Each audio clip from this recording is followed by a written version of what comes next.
It is a beautiful Tuesday morning. It is Tuesday.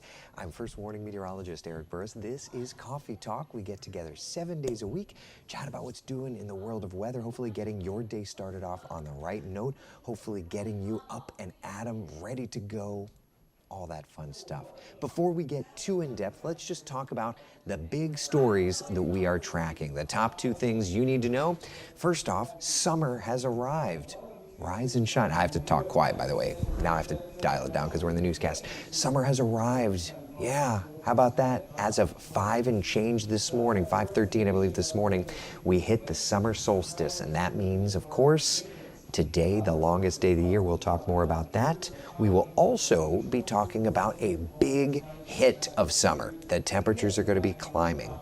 All of the effects of that happening. So we've got you covered, but before we do anything else, let's just look outside and see what's doing. Our tower cam network looking beautiful. That's a shot looking over at Melbourne. Let's switch over and look at Cocoa. A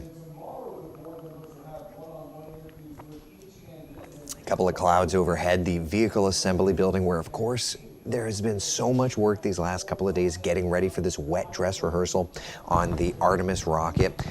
We got right up to T-minus, I believe it was 10 seconds, which is what they were hoping for yesterday. So a space fan nerd's dream has been playing out. And eventually, these next couple of months, we'll be watching SLS go to the moon.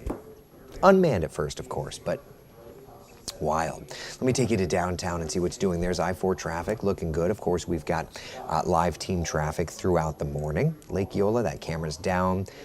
Swan and Dolphin looking good. Doesn't look like Skyliner's moving all that much. And there's Camping World Stadium looking pretty good. Temperatures this morning, here we are. And we're cycling through this on the bottom of your screen. But notice, we're in the mid-70s in Marion County, lower 70s in Palm Coast. You were in the 60s just a little bit ago into Palm Coast, so it was gorgeous. Not only is our first warning Doppler radar dry now, but I think it's going to be dry through the entire forecast period today. We're going to have a nice and dry forecast. So where do we go from here? Well, let's just take a look. Central Florida's certified most accurate forecast, 79, 9 o'clock. We'll make it to 84 degrees by 11 o'clock. We'll make it to 86 degrees by 1 and 91 degrees, our high temperature on the day. Yeah, how about that? I like it. I like it, I like it, I like it. It looks great. So dry weather, gorgeous weather, not much to talk about. Let's talk about your temperatures, shall we? 91 in Orlando, 92 degrees in Wildwood, 87 degrees Daytona Beach, 86 for us in Titusville.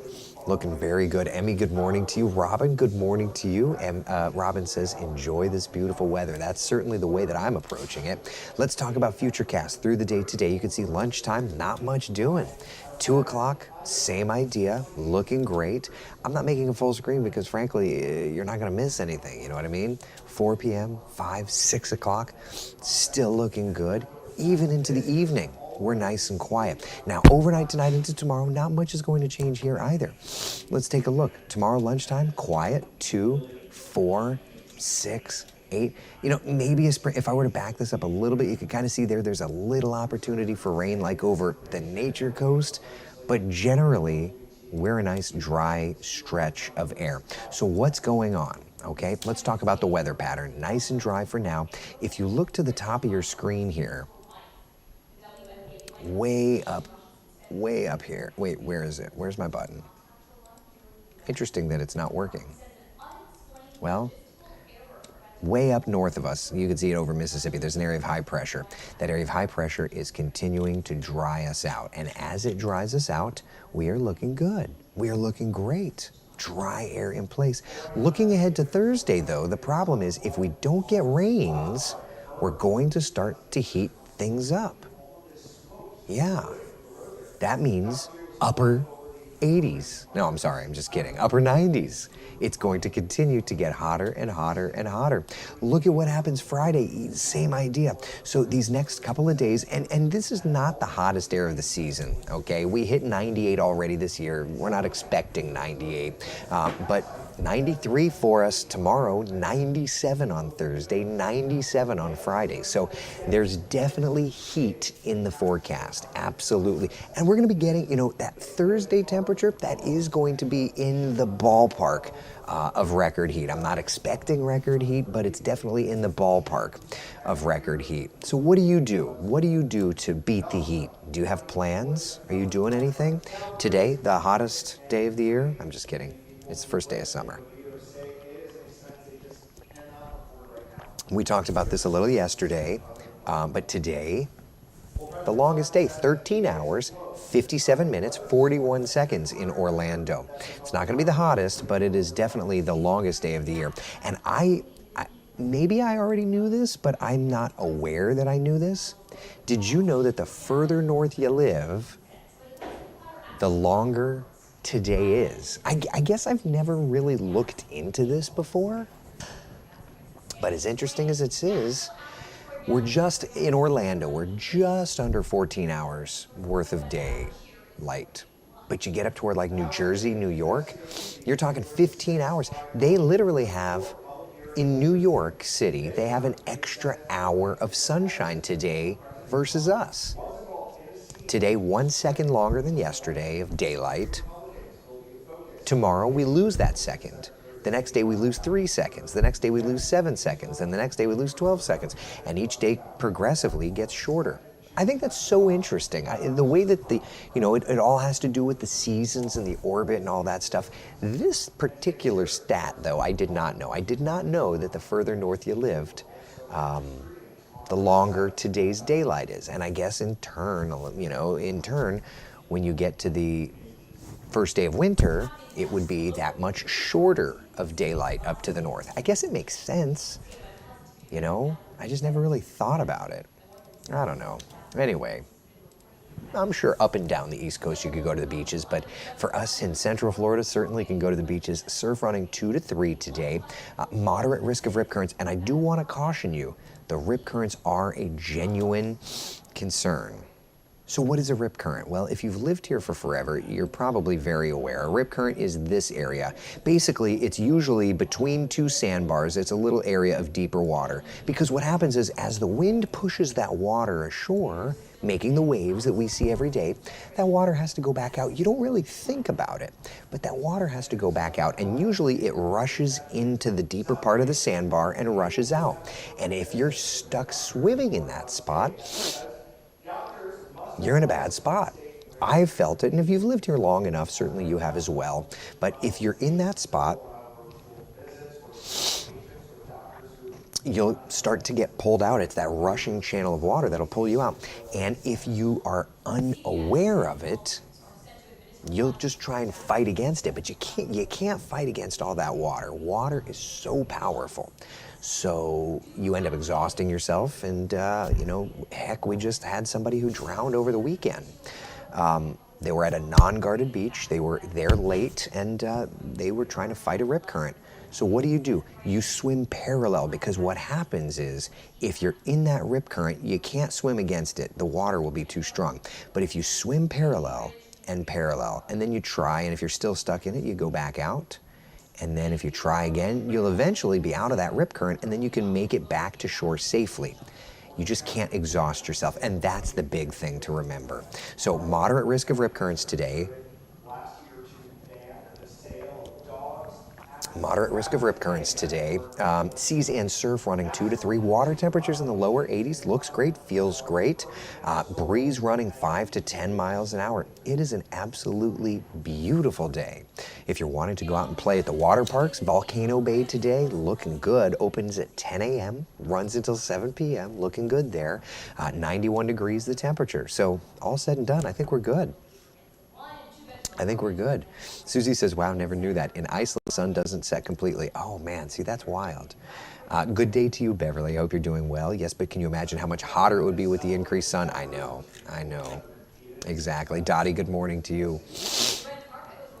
So we're looking good, my friends. We are looking good. I do want to point out, though, if we go to the kind of longer range, here's Thursday. You see there's a cold front north of us. Going into Friday, that front's going to start to dive south, and it's actually going to probably spark up a little storm system right along the first coast of Florida, and that's going to bubble up some rain chances. So rising rain chances, especially into this weekend. Let's just take a look at kind of long range Futurecast and see what's doing, okay? So let's get you through. There's Thursday, here's Friday. You can see there's a couple of showers and storms, but look what happens Saturday. Boom goes the dynamite, big coverage of showers and thunder showers. And it's actually the same thing looking ahead to Sunday, big coverage of showers and thunder showers. So rain chances are not too bad, but they're definitely on the increase. Let's take a look. Central Florida's certified most accurate 7-day forecast, and then we can go look at the tropics briefly, and we can get out of here a little early today. Why not? 93 degrees tomorrow, a little warmer. 97 degrees for Thursday, 97 degrees for Friday, and then you get to a 70% coverage of showers and thunder showers for your Saturday and your Sunday. Frank says, how about those bolts? Hey, how about them? See if they do the same thing this series they did last, right? All right, so let's talk about the tropics, shall we? First and foremost, we're still nice and quiet out there. There is nothing going on whatsoever. So let's switch over and let's just see what's doing. Here's the raw GFS model, 6E. I've not seen this yet. Very cool. All right, so right on time. Why are you not? Okay, there we go. All right, so here is Wednesday, Thursday, showing lowering pressures in areas around Florida and out east. That fits the LRC. Doesn't look like anything's wanting to develop, but the area of low pressure, like that's exactly where it should be. That fits the LRC pattern. Again, doesn't look like it's developing, which is fine with me, but although, look at that. Now that's a couple of days late for the LRC, but you have to kind of plus or minus it a little bit. But back in March, on March 1st, I have to find the date on this. Hold on, I have to find. On March 1st, we put out our hurricane season forecast. You can see that is Tuesday, the 28th of June. Okay, and there's the calendar. Again, it's a couple of days late, but I say watching Florida around the 24th, 25th, 26th, then you've got a plus or minus a couple of days. But I put this out March 1st. There's the GFS. Is that going to develop into anything? This is the first run I've seen with this, and we'll have to see for consistency, but that does fit the pattern. So very cool. We'll watch and see what that does. All right, watching that. Moving on. Trying to throw some moisture out of the Antilles, but that's it. All right, let's switch over and let's look at the European. I'm curious if the European is sniffing that out either. So there's the lowering pressure, but the European, at least as of right now, doesn't seem to be sniffing any bit of organization together. Although I don't know, like that's lowering pressures over Florida. So that does fit the pattern. And then something maybe in the Caribbean heading towards Central America. But yeah, so, that fits the pattern there. Both models are not going bonkers on it, but it fits the pattern. So again, this has been published since March 1st. Kind of two storm systems, and both of them are not going to develop. So, maybe we've got a little something around Florida to watch. Interesting stuff. By the way, the forecast, the long-range hurricane season forecast, always available 24 hours a day, 7 days a week, free of charge, wesh.com/hurricane forecast. You can get your information there, okay? All right, one last check of the 7-day forecast, and then we can end this puppy a little early today. 93 tomorrow, getting hot Thursday, Friday, and then rain chances on the increase for your Thursday and for your Saturday and your Sunday. I apologize. I missed the afternoon coffee talk yesterday. We had swimming lessons for the kids, and my time management was poor, and I apologize. But I always tell you, real life is more important. So if it happens, it happens.